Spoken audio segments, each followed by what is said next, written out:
Hello everyone, I want to welcome you here to Prog Monster on a bright day. It's pretty bright out here today. My name is Murph. I am the host of this show, a show dedicated to progressive rock and other forms of rock music. So, we are here to do ranking the songs off an album. This is a show that I do every second week. Kind of alternate this with album sides, and then I do a ranking the songs off an album. Then I got to choose an album. I've been trying to do kind of really well-known, really well-liked albums, so that everybody kind of feels like they're part of it. I may do some more obscure stuff later, but I want to stay with stuff that most people know so that they can follow along. So I've chosen an album from a band that at one time I was a pretty huge follower of these guys early on in my rock music career. After my Kiss era was over, these were one of the first bands that I got into. Unlike the other three who have maintained high levels for me, these guys kind of faded a bit. They're not really in my favorite bands anymore, but I still listen to, there's two or three of their albums I like quite a bit, and I still listen to them. I think part of the problem I have with these guys is that they are one of those bands that you see this quite a bit. People will take them on and they become almost cult followed, and they become made bigger than they ever were. But, it's the modern era, and that's the way they like to do it. And we're talking about this album here, Queen. I'm sorry, it's kind of a white album, hard to see it. Night at the Opera. Not my favorite Queen album, but definitely in my top 3 or 4, I think, for Queen. Decided this one because it has a lot of kind of quirkiness to it, this album. A lot of strange sounding songs. Where is I don't have them. Doesn't matter anyways. I'm not going to be looking at this. I wrote the songs on a board so I don't have to use my glasses. So for me, I'm going to do it the way I always do it, which is my least favorite to my most favorite, or the worst to the first, or whatever you want to call it. Anyways, it'll go, in this case there's 12 songs, so we're going to go from number 12 to number 1, and we'll start with number 12. The first half dozen, I don't know if it's quite that many. I would say the first 4 songs, you can flip them around. They're not songs that I really care much for. I don't dislike any of the stuff on this album. It's got its quirkiness, it's got its stuff to it that I don't mind, little bits and pieces of these songs, but none of them were going to be in the top. So the number 12 is the God Save the Queen bit, which is the last bit on the album. It's good. It was nice that they did it, but I don't think it really, I don't really think of it as a rock song. It's just them doing the national anthem type of thing, right?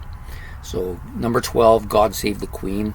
Number 11, The Prophet Song, another song that, I like it at times, and then other times I don't really care too much about it.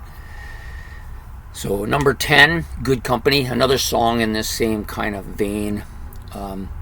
Like it, but don't really listen to it all that much. It's not a song that is all that memorable to me either. So, and then the last one of that kind of group is Sweet Lady, which I like a little bit more than the other 3, so I put it in the 9th spot.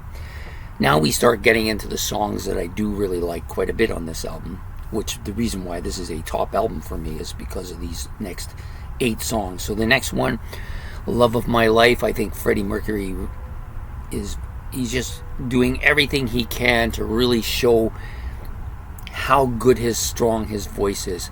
Yeah, it's a bit kind of weird, this song, but it still shows how wonderful his voice can be at times. So Love of My Life, number 8. Number 7, Seaside Rendezvous. Yeah, it's a bit quirky too, but again, showing the range of his voice. A lot of bands could attempt to do these songs, but they wouldn't be able to really capture the essence of the song because they just don't have that voice, which he does. So Seaside Rendezvous, number 7. Number 6, I like a little bit more because it's a little bit harder, a little bit more along what I like. 39, another great tune. It's not overly heavy, but it has a little bit more of a rocky feel to it, I guess. And then we get to the top 5, which are, these ones could all switch around at times, periods.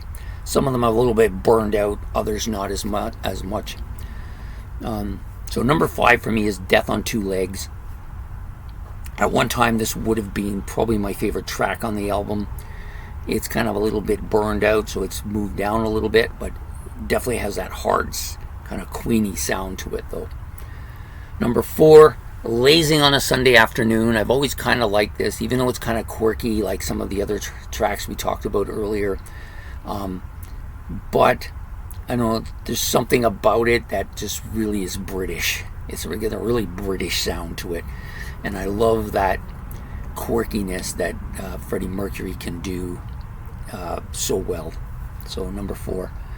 Number 3, of course, is one of the biggest, quirkiest, progressive, all kinds of different sounds to it, is of course Bohemian Rhapsody. Now many people would put this as number 1, wouldn't even be a contest. I'm just tired of it. It's overplayed, it's overkilled, it's overrepresented. It goes on, people just go on about it too much. And it's not that it's not a great song, it is a great song, but it's just, too much of a good, as they used to say, too much of a good thing isn't necessarily a good thing. So Bohemian Rhapsody at number 3. Number 2, I'm in love with my car. I always like this track. It's heavy. It's harder than most of the stuff on the album. It's been as high as number 2 like it is today, and it's been lower than this by quite a bit as well. But for today, I listened to the album. I just thought, yeah, I still like this song. It's so good. I'm in love with my car. And then the number 1 song to me is the pop song, the other big hit on the album, You're My Best Friend. Still a song that I love quite a bit. Such a good track. It's poppy, but his voice is perfect, as it is on mostly everything on here. Most of these tracks could not be done by most vocalists because they just can't capture the sound that they want to capture for those tracks. He just has a uniquely fantastic voice. So there you have it. Queen's I always said A Day at Races. It's actually A Night at the Opera by Queen, and their ranking of the songs from The Night at the Opera. I hope you've enjoyed this. Actually, I'll reiterate them one more time just in case you were paying attention to the laying on it. So to the way in which I presented them. So number 1, You're My Best Friend. Number 2, I'm in Love with My Car. Number 3, Bohemian Rhapsody. Number 4, Lazing on a Sunday Afternoon. Number 5, Death on Two Legs. Number 6, 39. Number 7, Seaside Rendezvous. Number 8, Love of My Life. Number 9, Sweet Lady. Number 10, Good Company. Number 11, The Prophet Song. And the last track, God Save the Queen. And I hope you've enjoyed this episode of ranking the songs off an album. We will be back next week, though. We'll be doing album sides. The next song, Ranking the Songs album, will be in 2 weeks. And I hope to see you both times. So have yourself a good day. Don't forget to hit the subscription and the like button, and hit the notification bell. And we will see you then. Take care and goodbye.